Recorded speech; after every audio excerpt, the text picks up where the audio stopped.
할렐루야.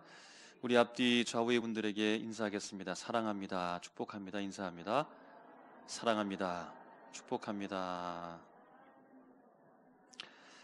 이 시간에 하나님이 우리와 함께 하시는 줄 믿습니다. 성도의 교제 속에 주님께서 역사하시고 하나님께서 찾아오시는 그 사랑은 바로 우리 모임 속에 또 내 옆에 계신 분을 통하여서 또 나를 통해서 하나님께서 역사하실 줄로 믿습니다. 하루에 10개 이상의 아르바이트를 하시는 분이 소개된 적이 있습니다. 새벽 4시 정도에 아파트 3개 동에 1200부 신문 배달을 시작해서 6시 20분에 완료합니다.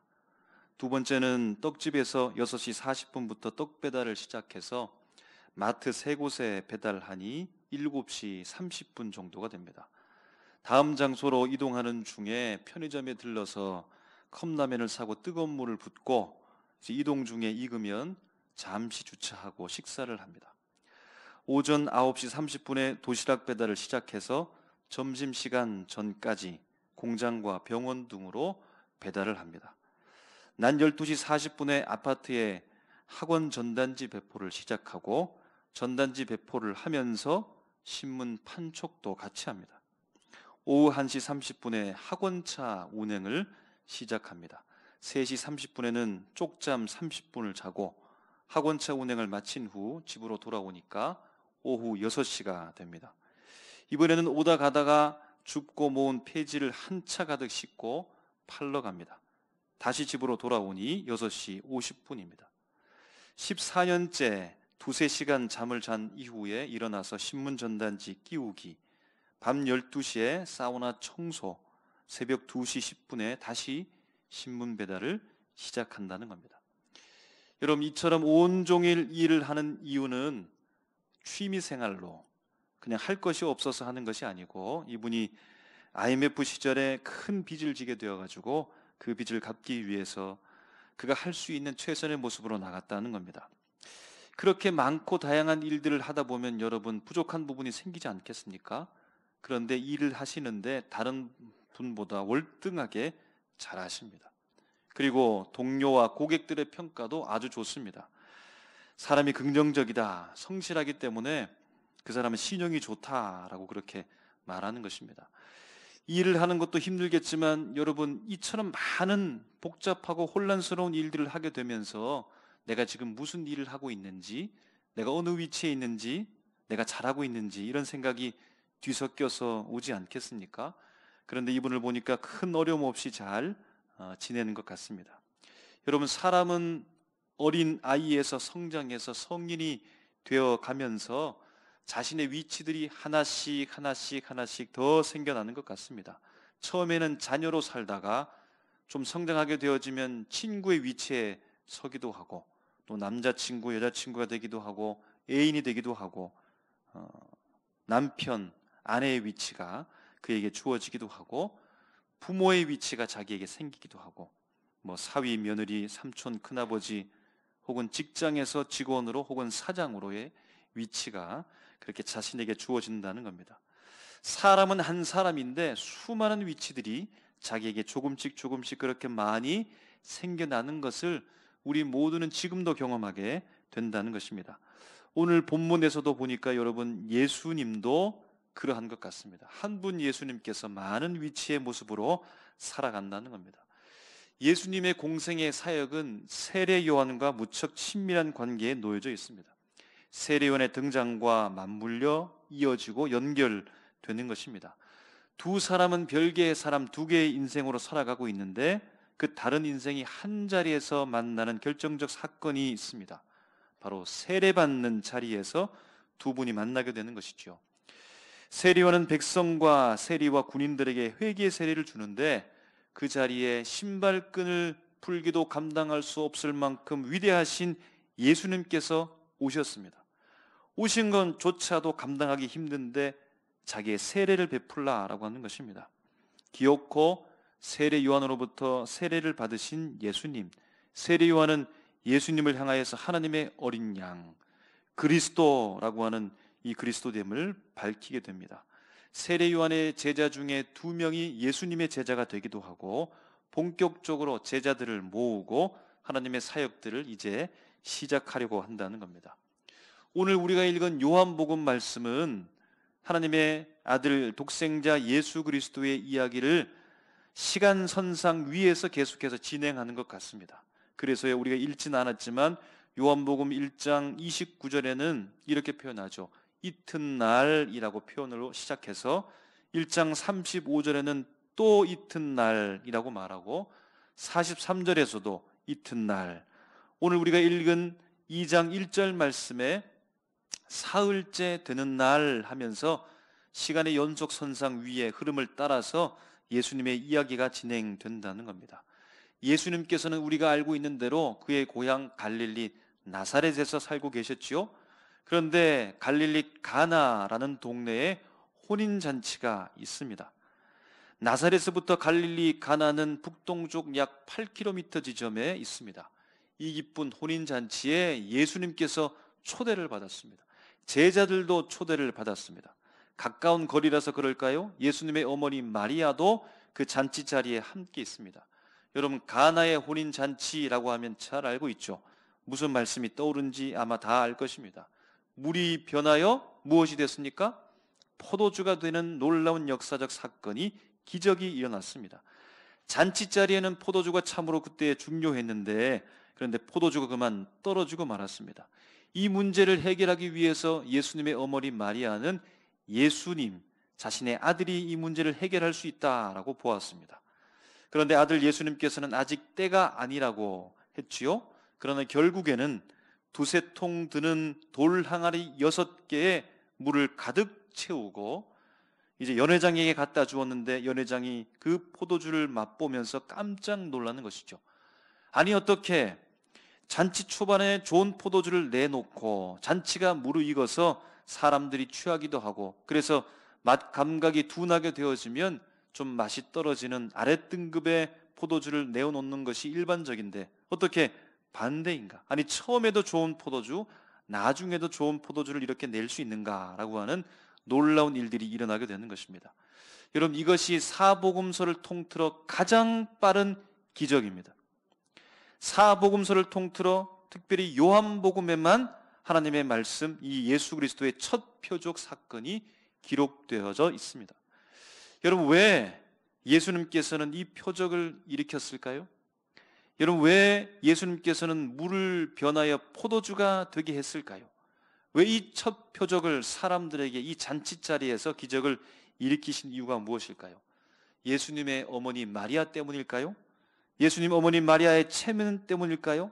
어머니가 부탁했기 때문에, 그리고 사람들에게 이미 말까지 했으니까, 그래서 하는 수 없이 어머니의 체면을 살리기 위해서 기적을 일으켰던 것일까요?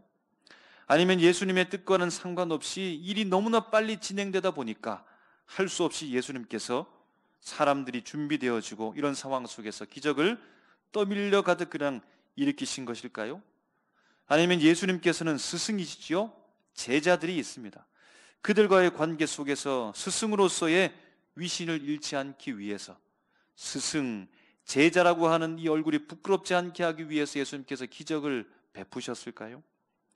오늘 본문을 통해서 우리가 혼인잔치에 참여한 예수님의 위치를 보려고 합니다.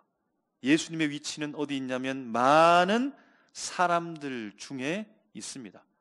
사람들과의 친분 관계 속에 있습니다. 모르는 관계들 가운데 있는 것이 아니라는 겁니다. 갈릴리 가나, 우리가 앞에서 말했듯이 예수님이 살던 그 고향 인근 지역에 있었던 것이고, 예수님은 지금 사람들과, 아는 사람들과 함께 사람들과 관계 속에 둘러싸여 있다는 겁니다. 그래서요, 2절 말씀에 보니까 이렇게 말합니다. 예수와 그 제자들도 혼례의 청함을 받았더니 라고 말합니다. 여러분, 결혼식을 할 때 모르는 사람을 초청하는 것이 아니죠. 알고 있는 사람들, 아는 사람들 연결해서 청첩장을 그들에게 보내는 것입니다. 먼저는 가족들에게, 또 친족들에게 그렇게 보내고, 부모님의 지인들에게, 그리고 결혼 당사자인 신랑 신부에게, 그들의 지인들에게 소식을 알리고 초청을 하게 된다는 겁니다. 여러분, 이처럼 예수님도 그처럼 가까운 관계에 놓이는 이웃에게 초대를 받은 것입니다. 내가 가서 그렇게 축복한다라고 하는 것, 함께 기뻐한다라고 하는 것을 축하해 준다라고 하는 것을 동의하고 그 잔치의 자리에 임했다라고 하는 것입니다. 여러분, 초대된다라고 하는 것 너무나 좋은 일 아닙니까? 많은 사람들 중에 그 사람의 잔치의 자리에 내가 갈 수 있을 만큼 그렇게 친하다, 관계가 좋다라고 하는 것을 그렇게 드러내는 것이기 때문에 얼마나 기분 좋은 일입니까? 예수님께서 이렇게 초청을 받은 것 너무나 기분이 좋으셨을 것입니다. 예수님은 바로 혼례 잔치에 초대한 이 주인과 서로 좋은 관계, 축복되고 고맙고 감사한 관계로 놓여져 있다라는 겁니다. 두 번째는요, 4절 말씀을 보면 이렇게 기록합니다. 예수께서 이르시되 여자여 나와 무슨 상관이 있나이까? 내 때가 아직 이르지 아니하였나이다 라고 말합니다. 예수님께서는 때를 이야기합니다. 여기서 때는 예수님께서 공생의 그 생애를, 사역을 시작하는 때를 말합니다. 본격적으로 그리스도로서 활동하는 때를 이야기하는 겁니다. 그런데 나와 무슨 상관이 있나이까? 라고 하는 이 말은 아직까지 공적인 승인을 받지 못했다는 겁니다. 그럼 이러한 때는 누가 승인해 주는 걸까요? 어머니 마리아도 아니고 예수님 자신도 아니라 바로 하나님 아버지께서 공인한다라고 하는 것을 우리는 말씀을 읽으면서 감지하게 되는 것이죠. 예수님은 수많은 사람들 중에 지금 어느 지점을 향해서 귀를 열고 계실까요? 많은 사람들 잔치자리에 와서 분주하게 있고 함께 축하하고 놀기도 하지만, 그러나 예수님의 귀는 바로 하나님을 향하여서 열려 있다라고 하는 것입니다. 그러므로 예수님은 그 잔치자리의 위치가 바로 하나님과의 관계에 놓여져 있다라고 하는 것을 우리가 알 수 있다라는 겁니다. 마지막 세 번째 11절 말씀을 보면 이렇게 말합니다. 예수께서 이 첫 표적을 갈릴리 가나에서 행하여 그의 영광을 나타내심에 제자들이 믿으니라 라고 기록하고 있습니다. 예수님께서는 가나의 혼인잔치의 자리에 혼자 초대받은 것이 아닙니다. 물론 어머니 마리아도 있었지만 특별히 오늘 제자들과 함께 초대를 받은 겁니다. 그래서 2절 말씀에 이렇게 표현하죠. 예수와 그 제자들을 잔치자리에 초대했다라는 것입니다. 예수님과 제자들이 함께 묶여 있습니다. 함께 동행하고 있습니다. 함께 행동하고 있습니다. 제자들, 그 무리 가운데 대표가 바로 예수님이다라는 겁니다. 분주한 상황 속에 많은 사람들이 잔치 자리에 있지만, 그러나 예수님은 어느 위치에 있냐면 제자들과의 관계의 위치에 있다라고 하는 것을 알 수 있다는 겁니다. 여러분, 이를 근거로 해서 예수님께서 기적을 일으킨 이 이유를 사람들과의 관계 속에서 찾아보려는 겁니다. 기적을 일으키는 것도 돌발적이거나 당혹스러운 일이 아니라 사람들과의 관계 속에, 그 상황 속에, 필요한 상황 속에서 예수 그리스도께서 그 기적에 대해 동의하시고 그들의 필요한 기적을 예수님께서 보이셨다, 일으키셨다라는 겁니다. 그러므로 첫 번째 우리가 알 수 있는 것은 예수님의 기적은 예수님을 초대한 혼인잔치의 주인에 대한 답례처럼 우리가 볼 수 있다는 겁니다. 그를 위해서 자신을 초대해 준 그 주인을 향하여서 답례했다라고 이렇게 볼 수 있다는 겁니다. 두 번째는요, 예수님께서 기적을 행했다고 하는 것은 바로 하나님의 이때, 하나님께서 공인하는 이 때가 지금 막 시작되었다라는 겁니다. 하나님께서 인정하는 때가 되었다라는 겁니다. 그 때를 지금 시작한다라고 하는 것을 알 수 있습니다. 세 번째는 이렇게 말씀합니다. 제자들이 마지막 말씀에 믿으니라 라고 말합니다. 곧 이 기적을 통해서 제자들을 믿게 하기 위해서, 그들의 믿음을 위해서 예수님께서 기적을 일으키셨다라고 하는 것을 알 수 있다는 겁니다. 여러분, 혼인잔치의 주인과의 관계를 사적 관계라고 말할 수 있겠습니다. 하나님과 백성들에게 보냄을 받은 그 관계를 공적 관계라고 말할 수 있겠습니다. 제자들과의 관계를 사적, 공적, 그 중간쯤의 관계로 우리가 명명할 수 있겠습니다. 그럼 예수님께서 이 땅에 오신 목적, 이유가 무엇입니까? 하나님의 나라에 대해서 알리시고 설교하시고 사람들을 예수 그리스도로 말미암아서 하나님께로 돌이키시고 그들의 죄를 고발하고 회개케 하고 잘못을 지적하고 하나님께로 인도하는, 그래서 결국에는 십자가에 못 박혀 돌아가심으로 말미암아 인류의 죄를 담당하기 위한 것이 가장 큰 목적이 아니겠습니까? 그렇게 사흘 만에 부활하심으로 말미암아 사망 권세를 이기시고 구원을 이루는 그것이 가장 중요한 사역이다라고 볼 수 있겠습니다. 여러분, 그러면 관계도 중요하고 사이좋게 지내는 것도 중요하고 좋은 관계를 맺고 잘 지내는 것도 중요하겠지만 이 모든 것들은 어쩌면 복잡하게 얽혀지게 되는 것 아닐까요?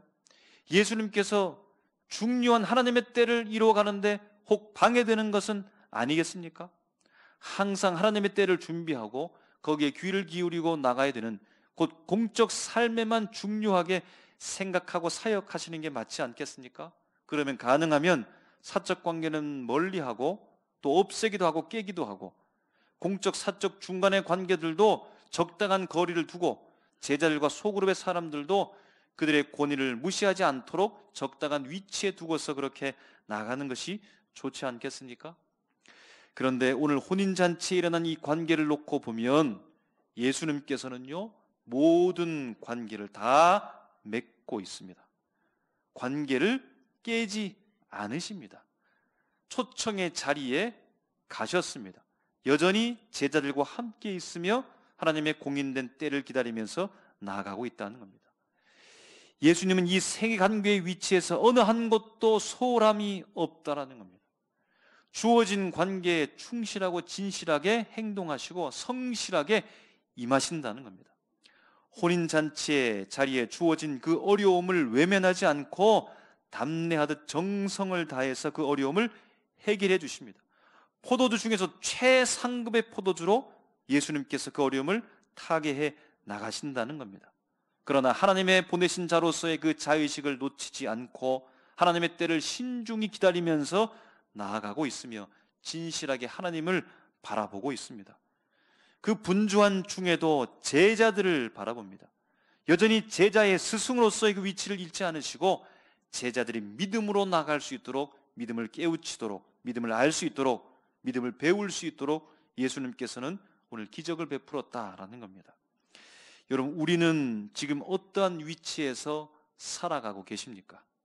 여러분, 한때 삼위일체론을 설명하면서 이 땅의 유비를 통해서 잘 설명하기 위해서 양태론에 빠진 적이 있습니다. 이 말은 하나님 한 분이 각각의 다른 양태로 임하셨다는 논리입니다. 하나님은 한 분이신데 어떠한 때는 성부의 가면을 쓰기도 하고 어떠한 때는 예수의 가면을 쓰기도 하고 어떠한 때는 성령의 가면을 썼다라는 겁니다. 그런데 이것은 공식적으로 잘못된 것이다라고 신학적 입장을 내고 있습니다. 하나님은 하나님으로, 예수 그리스도는 예수 그리스도로, 성령은 성령으로라는 겁니다. 곧 예수님은 그리스도로, 이 땅에 한결같이 예수는 그리스도로 사셨다는 겁니다. 어느 곳에서도 그리스도를 내려놓은 적이 단 한 번도 없다는 겁니다.